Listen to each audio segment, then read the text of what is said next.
자, 오늘 우리에게 주시는 말씀은 로마서 4장 1절부터 8절까지 말씀, 그리고 에베소서 2장 8절 9절 말씀입니다. 에베소서 말씀은 우리 설교 중에 함께 나누도록 하고요. 오늘 로마서 4장 1절부터 8절까지만 먼저 찾겠습니다. 세상 모든 것에 공짜가 없는 것 같습니다. 그에 상응한 대가를 반드시 치러야 되는 것이 세상의 이치인 것 같아요. 그래서 가족을 이끌고 모국인 프랑스를 떠나 미국에서 모진 고생 끝에 크게 성공했던 듀퐁이라는 사람은 대가를 지불하라 라는 당연한 명언을 남깁니다. 미국 속담 중에 공짜 점심 식사는 없다 라는 말이 있습니다.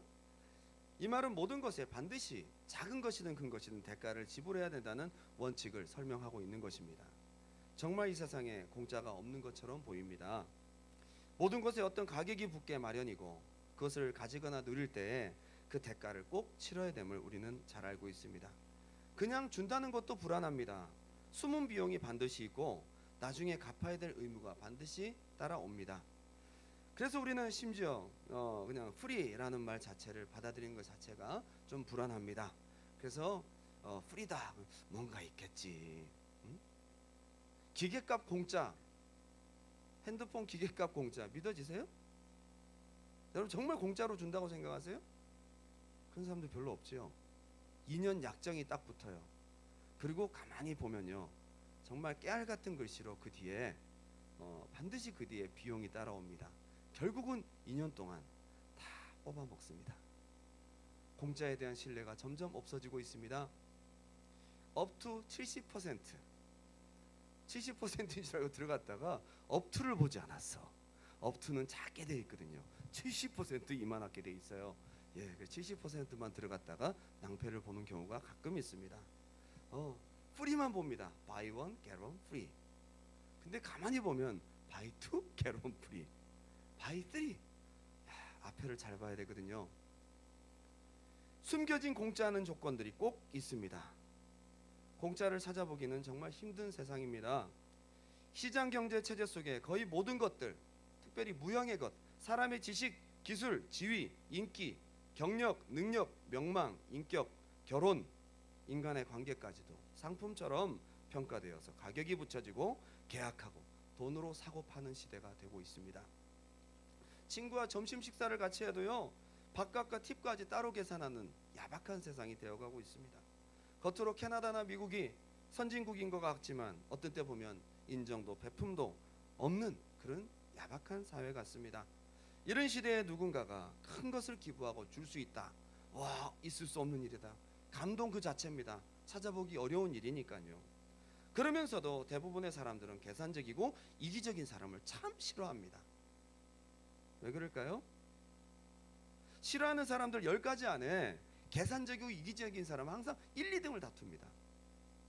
대전의 어떤 고등학교 전교생을 통틀어서 설문조사를 했는데요, 가장 싫은 친구 누구? 계산적이고 이기적인 친구 1등 20%가 넘었어요. 가만히 생각해 봤습니다. 왜 계산적인 사람들이 그렇게 싫어하나 생각해 보니까 자기가 손해보기 싫어서. 결국 자기도 계산적이라는 거죠. 가만히 보면, 객관적으로 돌이켜 보면 자기 또한 계산적인 거예요. 그런 사람 만나서 자기에게 어떤 손해를 끼칠까봐, 자기가 손해볼까봐 계산하기 때문에 방어적으로 이런 사람 싫어 라고 벽을 치고 있는지도 모르겠습니다. 세상과 가장 구별되는 기독교의 가장 중요한 특징이 있습니다. 계산하지 않고 그냥 주신 사랑으로 출발한 것이 기독교입니다. 세상 방식과 완전 다릅니다.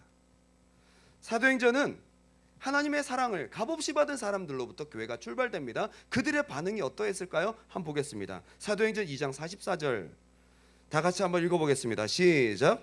믿는 사람이 다 함께 있어 모든 물건을 서로 통용하고 또 재산과 소유를 팔아 각 사람의 필요를 따라 나눠주며 날마다 마음을 같이하여 성전에 모이기를 힘쓰고 집에서 떡을 떼며 기쁨과 순전한 마음으로 음식을 먹고 하나님을 찬미하며 또 온 백성에게 칭송을 받으니 주께서 구원받는 사람을 날마다 더하게 하시고. 세상에서 다른 방식으로 살아가고 있는 사람들이 있는 거예요. 초대교회 성도들이었어요. 베드로의 설교대로 값없이 그 어마어마한 죗값을 해결받고 행위로도 그 어떤 노력으로도 할 수 없었던 그 하나님의 놀라운 은혜, 사랑을 경험하고 진짜 기프트로 성령을 받고 나니까, 너무 큰 걸 받고 나니까, 거저 받고 나니까 이 사람들 삶의 태도가 계산적이지 않게 되는 거예요. 통용하는 거예요. 교회에 그런 사랑이 찾아볼 수 있어야 될 줄 믿습니다. 서로 나누는 아름다운 천국 공동체. 사도행전 4장을 보니까 그들이 위기를 당했다가 기도하고 났더니 하나님이 다시 한번 성령의 충만함과 은혜를 주십니다. 그러고 난 다음에 그들의 삶의 태도를 보십시오. 사도행전 4장 31절 제가 읽어드립니다. 빌기를 다음에 모인 곳이 진동하더니 무리가 다 성령이 충만하여 담대히 하나님의 말씀을 전하니라. 은혜를 또 받았어요. 은혜를 어떻게 받았어요? 값을 받고 주셨습니까? 거저 주신 은혜예요. 거저 주신 은혜를 다시 한번 크게 경험하고 나니까 32절에 믿는 무리가 한 마음과 한 뜻이 되어 모든 물건을 서로 통용하고 자기 재물을 조금이라도 자기 것이라 하는 이가 하나도 없더라. 이건 세상에서 찾아볼 수 없는 원리입니다. 어디서 찾아봅니까? 조건 없이 너무 큰 것을 받은 사람들이 모이기 시작하니까 거기가 바로 세상 원리와 다른 천국 공동체의 원리로 살아가더라. 그리고 바로 다음에 하나님의 값없는 은혜를 받은 바나바가 자기의 재산을 하나님께 드립니다. 그런데 그 다음에는 5장에 아나니아 삽비라가 등장합니다. 그들은 값없는 은혜를 받은 것에 대한 우러나오는 감사보다는 여전히 헌금을 드리면서 계산적인 사람들이었습니다. 교회 안에 그 은혜 안에 들어오기 힘든 부분이 무엇일까 생각해 보았습니다. 세상 기준을 그대로 가지고 있기 때문에, 세상 방법을 그대로 가지고 있기 때문에 계산하고 손해 안 보려고 하고, 자존심은 또 강해서 남한테 신세 절대 안 지고 절대 못 얻어먹고, 누구한테 받는 거 부담되고 어렵고 안 주고 안 받고, 자기 의지로 남한테 피해 안 주고 자립하고 억척스럽게 삶을 꾸려가는 그런 의지가 강한 사람들에게 거저 주신 은혜라는 것은 참 받아들이기 힘든 것입니다. 그래서 신앙생활을 못하는 거예요. 감사도 봉사도 없어요. 각박하고 비교하고 은혜 누리지 못합니다.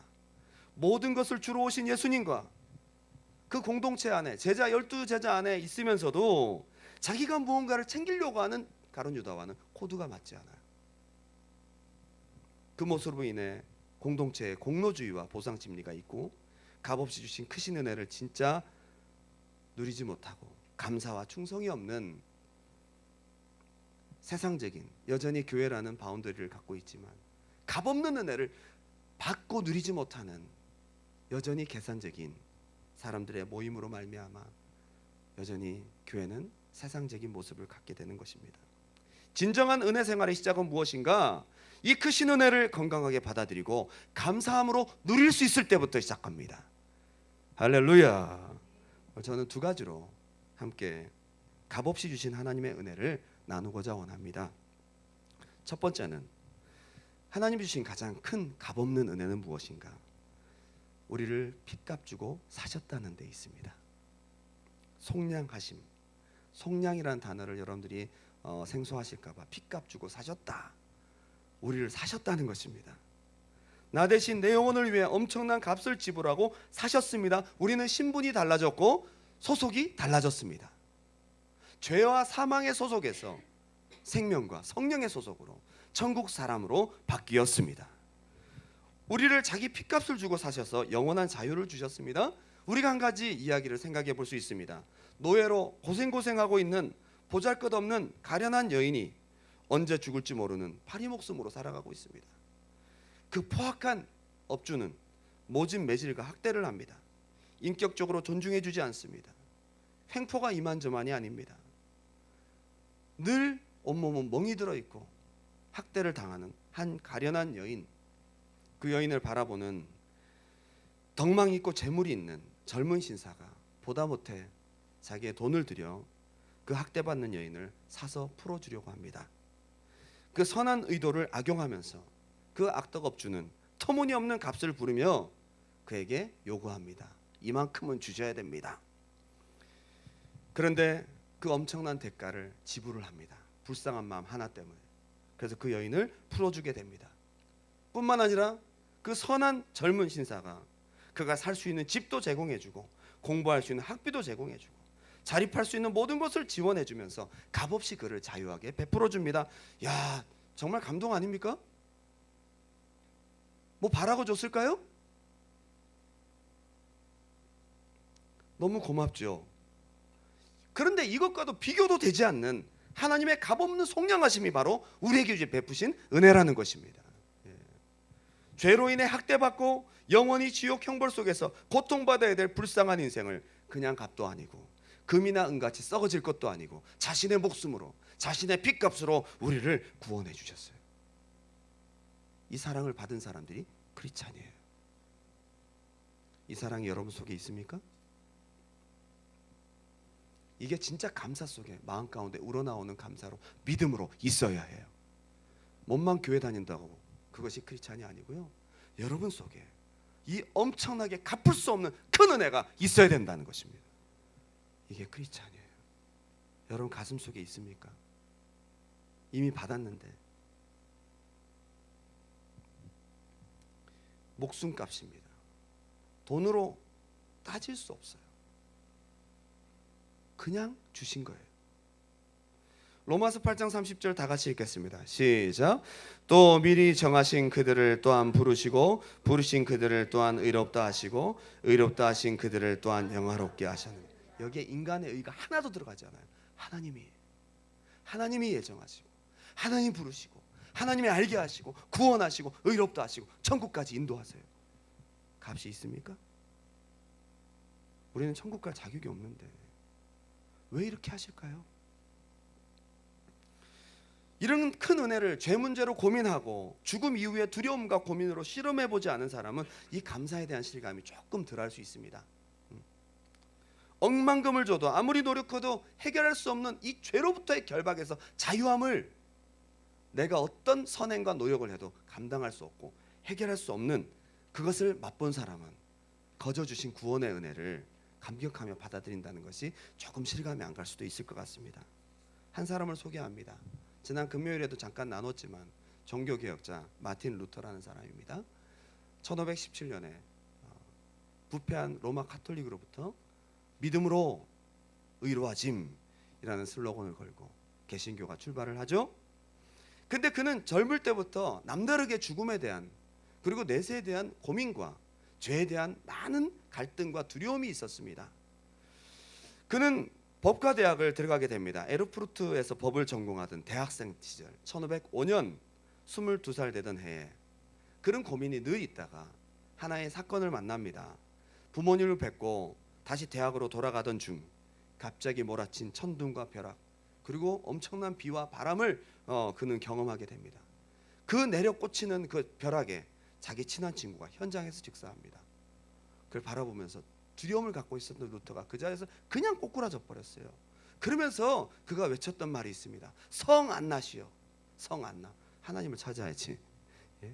광부들의 그 수호신과 같은 성 안나를 찾습니다. 성 안나시여, 나를 살려만 주신다면 내 평생 수도사로 살겠습니다. 두려운 마음에 그가 내뱉은 말로 그가 어거스틴 수도원으로 들어갑니다. 그때부터 엄청나게 고행을 하거든요. 여러분 우리랑 비교도 안 되는 엄청난 노력을 합니다. 거룩해지려고요. 수도승들은 정해진 옷을 입고 기도와 단식과 철야와 고행, 극히 고되고 엄격한 생활을 해야만 됩니다. 수도자들은 웃음을 지어서는 안 됩니다. 절대 웃으면 안 돼요. 고행을 해야 돼요. 고개를 숙이고 걸어야 되고 걸음 간격도 일정해야 됩니다. 앞만 보고 걸어야 되고 두리번거려서도 안 됩니다. 그리고 그룹의 인도자 앞에서 동료들에게 말을 건넬 수 있는 데 있어서 제약이 있었습니다. 매일 기도와 시편 묵상과 독서 등으로 일과를 보냅니다. 야, 참 의롭게 산다, 그죠? 뭐 이때 인터넷이 있었어요, 음란물이 있었어요, 게임이 있었어요, 죄가 있어서 술이 있습니까?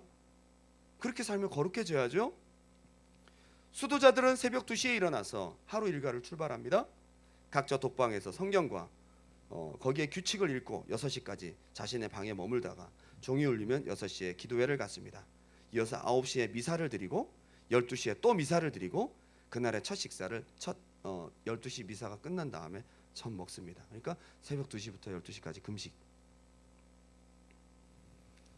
오후 3시에 또 미사를 드리고 5시에 기도 모임이 끝나면 6시에 저녁 식사를 하고 7시에 마지막 기도회를 갔습니다. 그리고 8시에 취침에 들어가서 새벽 2시에 또 일어납니다. 루터가 이렇게 회고합니다. 나는 정말 경건한 수도자였다. 그놈의 수도에 의해서 하늘나라 갈 수 있다면 난 충분히 갔을걸? 얘기를 합니다. 루터는 하루에 7번씩 기도하고 금욕적인 생활을 했으며 자신을 학대하고 모든 형태의 고행을 감당했습니다. 그럼 자유해져야 될 거 아니에요.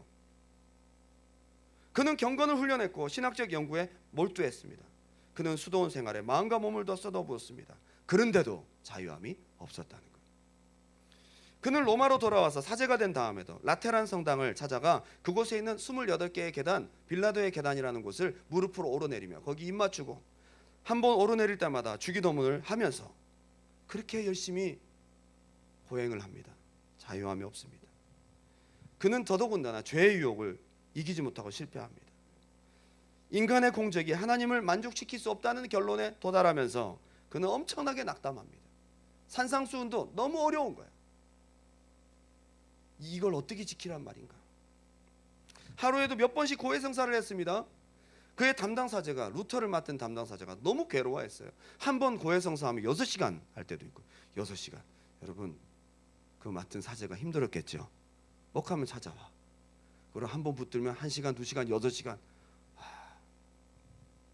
나는 자주 고백하고 나에게 부과된 고행을 철저히 수행했다. 그러나 그럼에도 불구하고 내 양심은 절대 자유하지 못했다. 그러다가 로마서를 읽으면서 하나님의 의를 경험하게 됩니다. 그의 고민에 값없이 주신 은혜가 팍 부딪힙니다.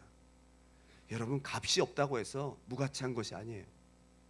너무 크기 때문에 값이 없는 거예요. 그가 아무리 노력해도 이 하나님의 은혜에 도달될 수 없음에 절망하고 괴로워하다가 성경을 읽으며 희망의 빛을 발견합니다. 로마서 1장 17절 다 같이 큰 소리로 읽겠습니다. 시작. 복음에는 하나님의 의가 나타나서 믿음으로 믿음에 이르게 하나니 기록된 바 오직 의는 믿음으로 말미암아 살리라 함과 같아. 고행해서 고행이 아니고 행함에서 행함이 아니고 믿음에서 믿음으로.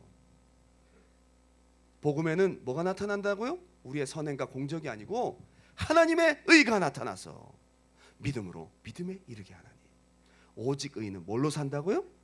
고행이 아니에요. 우리의 노력이 아니에요. 여기서 그는 희망적인 빛을 봅니다. 그렇구나. 너무 큰 것이기에 하나님이 거저주신 것, 이걸 받는 것이 믿음이구나. 여러분 믿음은 잘 받는 것입니다. 값없이 주신 은혜를 건강하게 받아들이는 것이 믿음입니다. 얼마나 쉬워요. 얼마나 은혜롭습니까? 이게 은혜죠.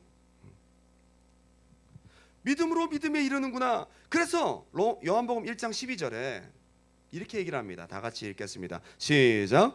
영접하는 자 곧 그 이름을 믿는 자들에게는 하나님의 자녀가 되는 권세를 주셨습니다. 여기 믿음을 너무 정확하게 표현했어요. 영접하는 자 곧 그 이름을 믿는 자. 믿는 것은 내게 값없이 주신 하나님의 은혜를 받아들이는 거예요. 영접하는 거예요. 내가 하는 게 아니고요. 하나님의 크신, 내가 할 수 없는 그 크신 은혜를 받아들이는 거예요. 영접하는 거예요. 여기에 우리에게 나타나는 열매는 감사와 충성과 감격, 이것이 믿는 것입니다. 로마서 4장 1절 오늘 본문입니다. 그런즉 육신으로 우리 조상인 아브라함이 무엇을 얻었다 하리요? 만일 아브라함이 행위로서 의롭다 하심을 받았으면 자랑할 것이 있으려니와 하나님 앞에서는 없느니라. 야, 너무 좋다, 그죠? 우리가 자랑할 게 없어요. 여러분들 뭐 좀 열심히 봉사하시고 열심히 하셨는지 모르겠지만 전 한 게 별로 없다고. 그래서 이게 너무 반가운 소식이에요. 성경이 무엇을 말하느냐? 아브라함이 하나님을 믿음에 그것이 그에게 의로 여겨졌다. 그 전까지 아브라함이 뭘 했어요? 그 전에 이삭 바쳤습니까? 아닙니다. 이삭을 바친 것은 아브라함의 행위가 아니고 그동안 베풀어 주신 은혜와 사랑에 대한 테스트에 대한 반응이고 믿음의 표현이었어요. 행위가 아니고. 그때까지 창세기 15장까지 아브라함이 한 일이라고는 우상 숭배하면서 75년 동안 죄만 짓고 살다가 아버지와 함께 이민을 갔는데 하란 땅에서 아버지가 죽어버렸네. 우울하고 힘든 삶을 살았습니다. 그때 75세 아브라함을 부르신 거예요. 본토 친척 아비 집을 떠나라. 이미 아버지 돌아가셨어요. 하란 땅은 자기 고향도 아니에요. 떠날 수 있어요, 없어요? 이렇게 쉬운 걸 못해요? 아브라함의 행위가 그렇게 선했습니까? 아닙니다. 여러분이라도 할 수 있었을 거예요. 그때는요. 갈 바를 알지 못하고 갔습니다. 잘했어요. 가다 보니까 제단을 쌓아야 되는데 답답하잖아요. 내가 지금 제대로 선택한 걸까? 내가 지금 잘 가고 있는 걸까? 답답하니까 하나님을 찾습니다. 그 제단을 쌓는 거예요. 누구나가 그 상황이 되면 불안하고 답답하고 알고 싶고 예배 드릴 거예요. 여러분들도 답답하면 기도하러 오시잖아요. 아브라함도 그렇게 제사 드렸어요. 뭘 그렇게 잘했어요? 예. 그나마 창세기 13장에 믿음이 없어가지고 환경 따라 기근이 막 오니까 애굽으로 갔어요. 실수한 거예요. 그래서 자기 부인 뺏길까 봐 믿음이 없어서 불안해서 거짓말 쳤어요. 부인 뺏겼어요. 하나님 거기 살려주시죠? 그리고 위자료 격으로 받은 재물 때문에 자기 조카 롯과 또 대판 싸워요. 헤어졌어요. 뭘 잘했어요 아브라함이?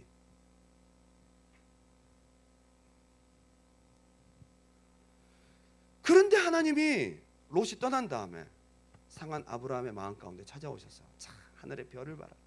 내가 이렇게 네 후손을 만들어주겠다. 내가 이렇게 축복하겠다. 아니 축복하겠다는데 아멘이지.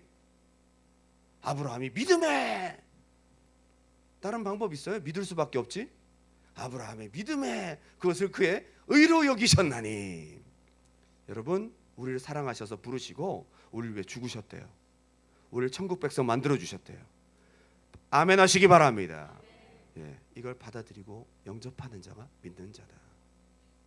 이 큰 은혜를 건강하게 받아들일 수 있는 것, 값이 없지만 무가치한 게 아니고 값이 없지만 작은 것이 아니에요. 값도 없고 큰 은혜를 우리에게 베풀어 주셨는데 인격적으로 받아들이고 건강하게 받아들이고 믿고 그분께 감사를 올려드리는 삶이 믿음의 시작인 것입니다. 그래서 건강하게 은혜 받으면 무언가 주를 위해 하고 싶은 거예요. 인격적으로 살고 싶은 거예요. 주님을 위해 무언가 하고 싶은 거예요. 기도하고 싶은 거예요. 예배하고 싶은 거예요. 충성하고 싶은 거예요. 순종하고 싶은 거예요. 건강한 믿음의 사람입니다. 존스 홉킨스 병원은 세계적으로 유명한 병원입니다. 그죠? 존스 홉킨스 대학이 의대로 유명하잖아요. 세계적인 의과대학이 있는 병원, 학교잖아요. 미국 메릴랜드주 볼티모어에 위치하고 있습니다. 이 존스 홉킨스 병원의 공동 설립자인 하워드 켈리라는 사람이 있었는데요. 1858년 뉴저지에서 태어납니다.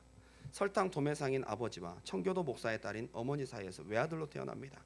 어릴 때부터 타고난 재능이 있었고 아주 머리가 좋았어요. 그래서 15살 때 대학을 입학하게 됩니다.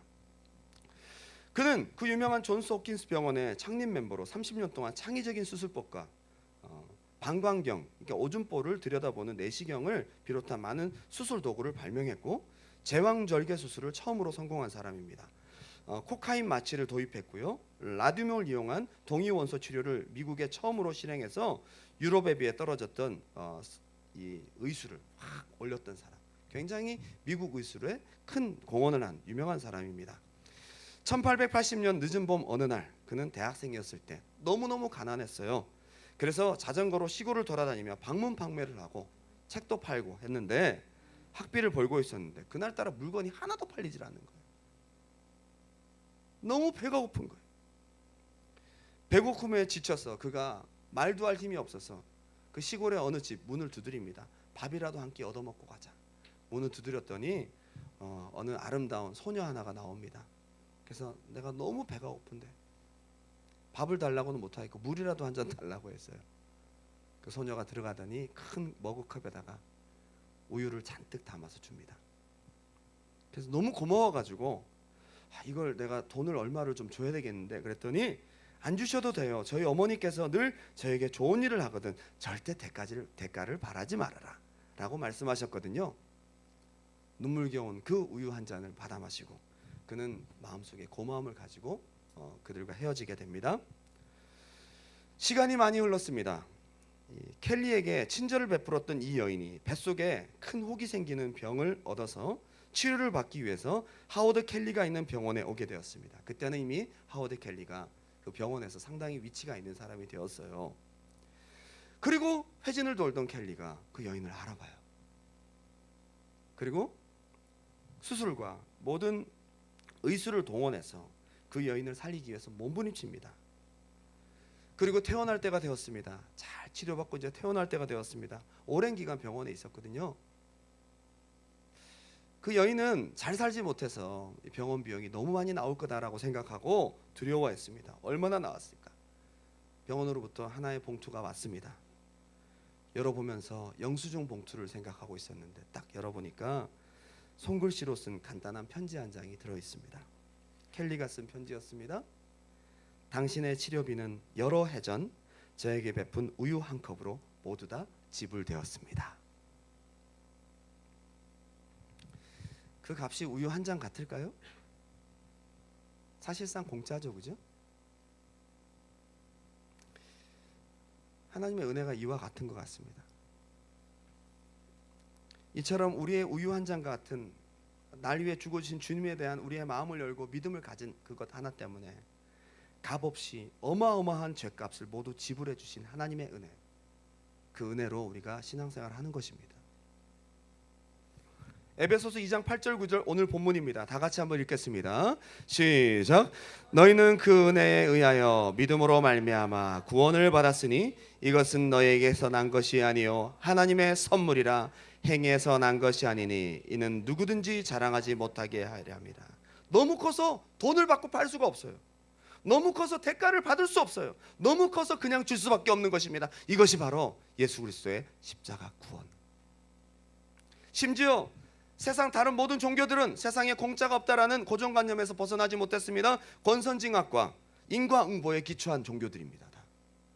그런데 유독 기독교만큼은 아무런 선행이나 공로 없이 믿기만 하면 값없이 주신다니.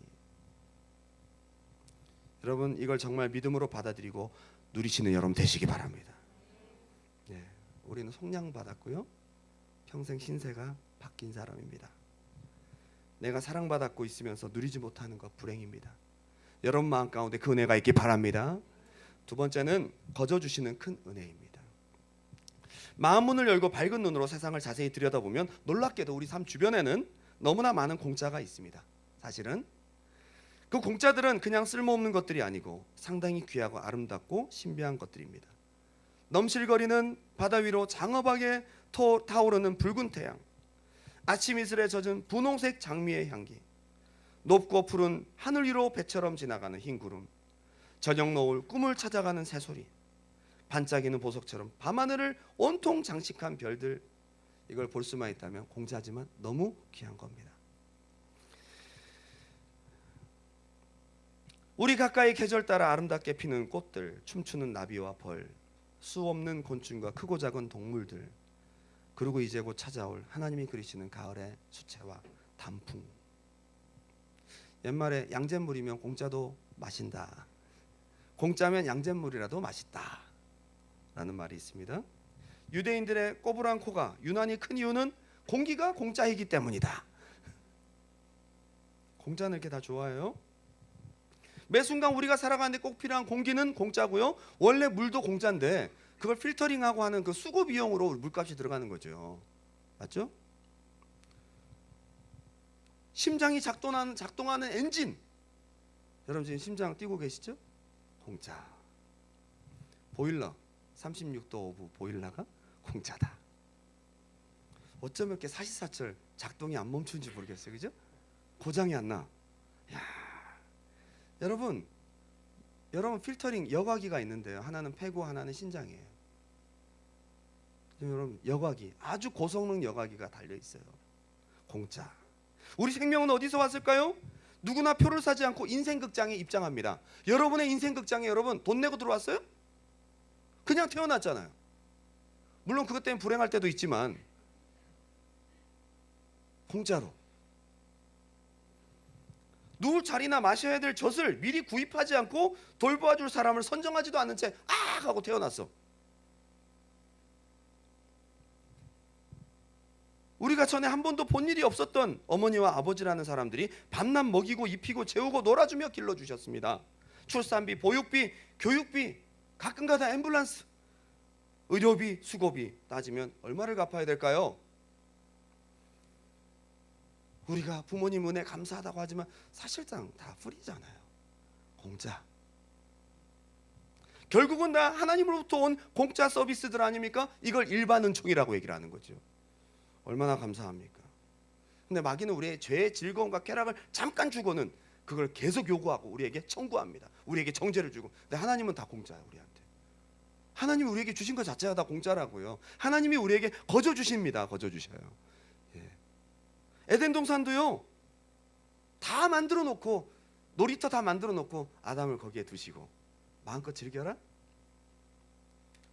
다 프리예요. 모든 거 다 프리. 과일 따먹는 거 뭐 다 공짜. 거기 입장료 공짜라고요.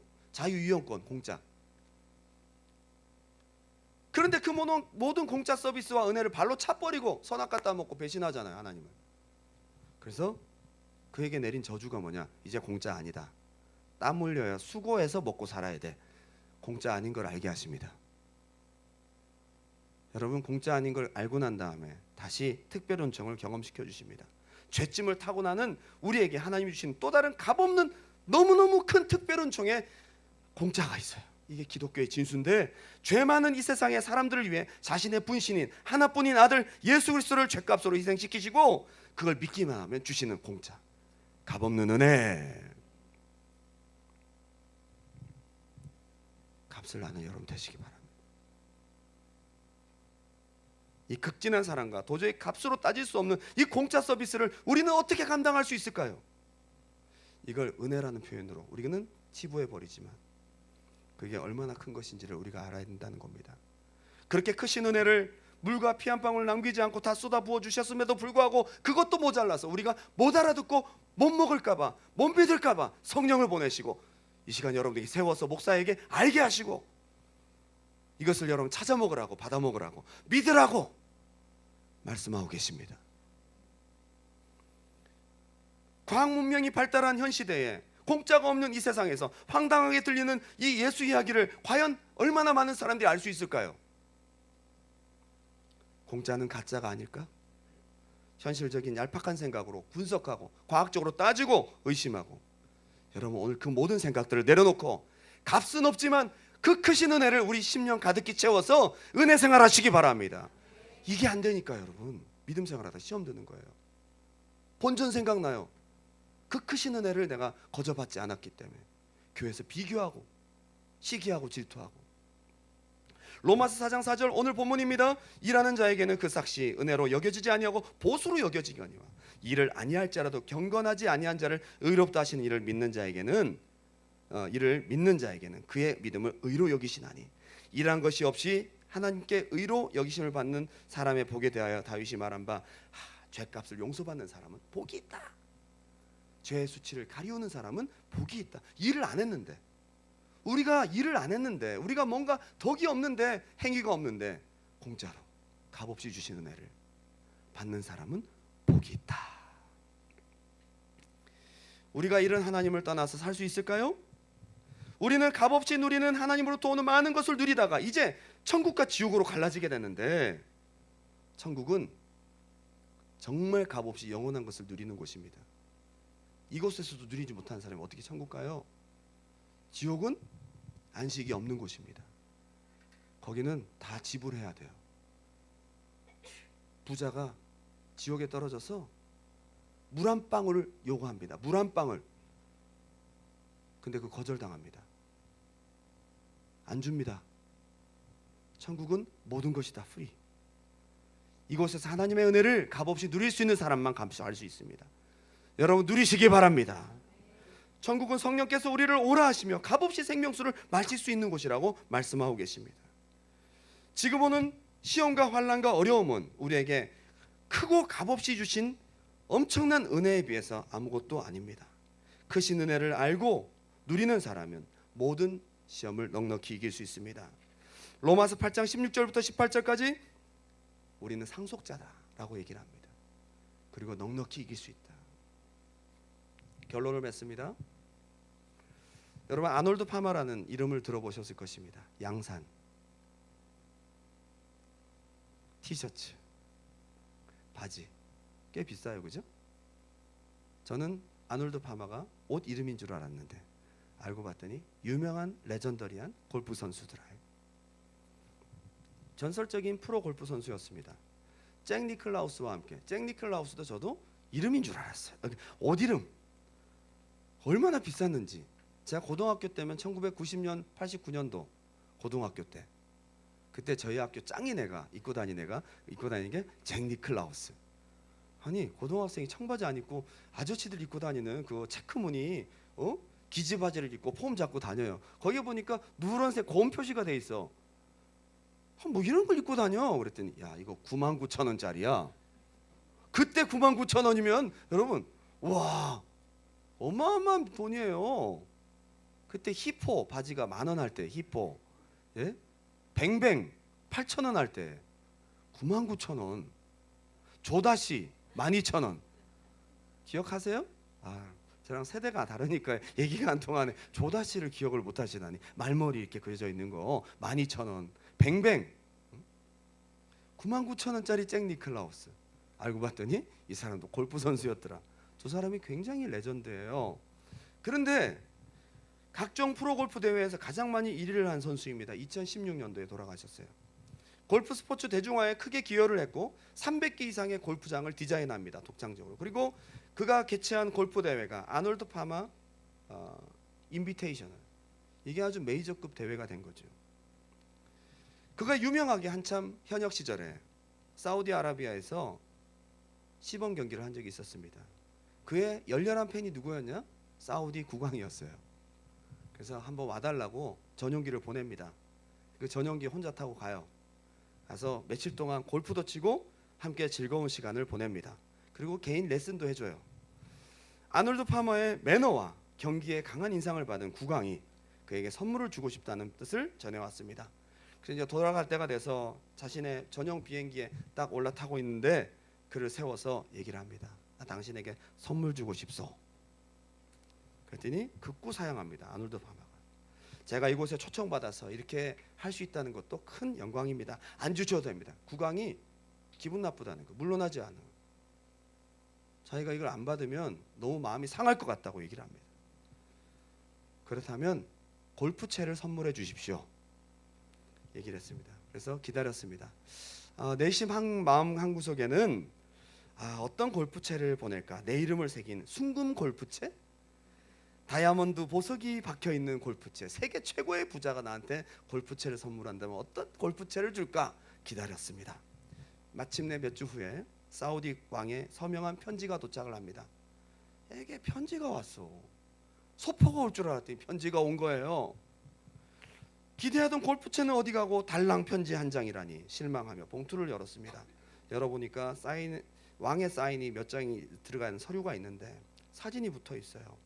아름다운 나무들과 호수와 그림 같은 부대 시설이 딸린 골프 클럽의 소유권을 그에게 넘겨준 겁니다. 증서. 이미 그 모든 값은, 어마어마한 값은 사우디 국왕이 다 치렀고요. 거저 받기만 하면 돼요. 여러분 제주도에 9홀 골프장 한 2개 갖고 있으면 재벌이거든요. 그죠? 이 엄청난 걸 공짜로 주었다는데 종이로 된 서류를 보니까 실감이 안 가. 그래서 거기를 찾아가 봅니다. 보고 아름다운 자연과 예쁘게 꾸며진 골프장을 보면서 그제서야 얼마나 기뻤을까요? 그죠? 이처럼 성경 속에 하나님이 우리에게 주신 구원의 은혜가 있다는데 아직 실감이 안 가는 거죠.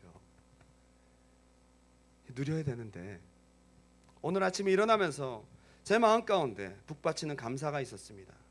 이미 서류처럼 나에게 성경에 약속된 값없이 주신 엄청난 은혜가 있는데 이걸 내가 잊어버릴까 봐 성령께서 우리에게 들어오셔서 이거 네 거다라고 말씀하십니다. 내가 짧다면 짧은 인생을 살면서 내 죄 문제와 죽음의 문제에 대한 실존적인 답을 알게 되고 또 사람들은 안 믿을지 몰라도 하나님이 살아계시고 자기 하나뿐인 아들을 나를 대신해서 십자가에 죽게 하셔서 내 모든 죄값을 지불하시고 오늘 내 목숨이 끝나도 나는 영원한 천국에 갈 수 있다. 이것이 얼마나 가슴속에 감사가 올라오는지요. 요즘에 제가 조금 타락한 것은 감격이 조금 떨어졌어요. 제가 예전에는 성령이 충만할 때는 기도하고 아침에 일어날 때 막 자다가도 웃음이 날 정도로 야 빨리 천국 가고 싶다, 이게 막 너무 다가왔거든요, 실제적으로. 근데 이제 그 감각이 조금은 없지만 그래도 의심하지 않습니다. 우리는 천국 가잖아요. 예수 믿고 와석 종신을 해도 복이 있다고 손양원 목사님이 얘기를 했는데, 병으로 우리의 몸이 침상에 누워서 죽음을 맞이한다 할지라도 천국을 갈 수 있다는 값없는 은혜를 받은, 그것이 얼마나 감사한가 손양원 목사님이 얘기를 하셨어요. 제가 안정된 직장을 다니고 있을 때 앉아있으면 그렇게 괴로웠어요. 누가 저를 괴롭힌 것도 아닌데 내 속에서 내 마음이 이렇게 큰 은혜를 값없이 받았는데, 내가 알았는데 이렇게 편안하게 앉아서 시간을 보내는 것이 너무 무책임하고 낭비한 인생인 것 같아서 제가 주님 앞에, 하나님 저를 사용하여 주옵소서. 내가 10만 분, 억만 분의 1이라도 다 갚을 수 없지만 이 은혜를 조금이라도 알려줄 수 있는 기회를 주신다면 제가 주님을 위해서 헌신하겠습니다. 해도 마음이 완전히 편하지는 않습니다. 한 가지 역설적인 마음이 있습니다. 너무 크신 것을 주신 은혜에 대한 감사가 있습니다. 오늘 여러분, 우리 마음 가운데 교회는 다니지만 여러분 안에 값없이 주신 크신 은혜에 대한 마음속에 확신과 믿음이 아직도 없다면, 두 가지 중에 하나입니다. 받았는데 감각이 없거나, 아니면 아직 없거나 믿지 않거나. 올 시간 기도하며 찬양하며 하나님 앞에 나아가는 시간 되었으면 좋겠습니다. 우리가 늘 많이 불렀던 찬양입니다. 저는 이 찬양을 부를 때에 예전에는 잘 몰랐습니다. 하늘을 두루마리 삼고 바다를 먹물 삼아도 한없는 하나님의 사랑 다 기록할 수 없게 돼요. 아니, 하늘을 두루마리 삼고 바다를 먹물 삼으면 기록할 수 있죠. 근데 이젠 달라요. 정말 그렇습니다. 여러분 가슴속에 인격적인 이런 감사와 믿음과 확신이 있기를 주님의 이름으로 축원합니다. 이 찬양을 함께 우리가 믿음으로 고백하면서, 아직 이 확신과 믿음이 없다면 오늘 기도하세요. 하나님, 우리 안에 하나님의 사랑을 채워 주옵소서. 우리 기도하는 마음으로 고백하며 나아갑니다. 그 크신 하나님의 사랑, 그 크신 하나님의 사랑 말로 다 영영 못하네. 저 높고 높은 별을 넘어 이 낮고 낮은 땅 위에 죄범한 영혼 구하려 그 아들 보 화목제로 삼으시고 죄 용서하셨네. 2절합니다. 괴로운 시절 지나가고, 괴로운 시절 지나가고 이제 우리의 모든 종말이 올 것입니다. 그때 우리 영혼은 주님을 바라보고 주님께 가게 될 것입니다. 큰 소리 외쳐 주 믿는 성도들에게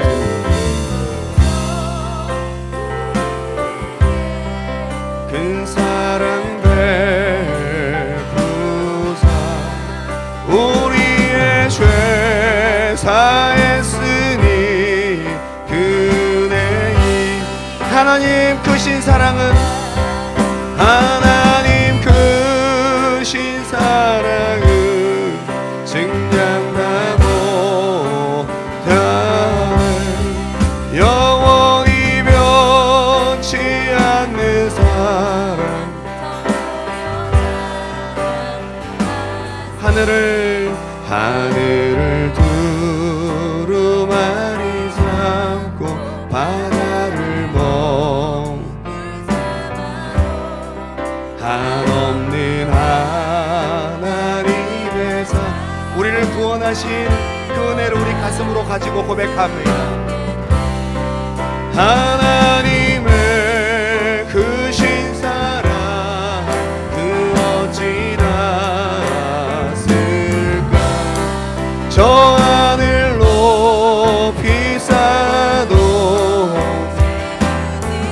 아멘 아멘. 하나님 크신 사랑은 증량다 못하네. 영원히 변치 않는 사랑.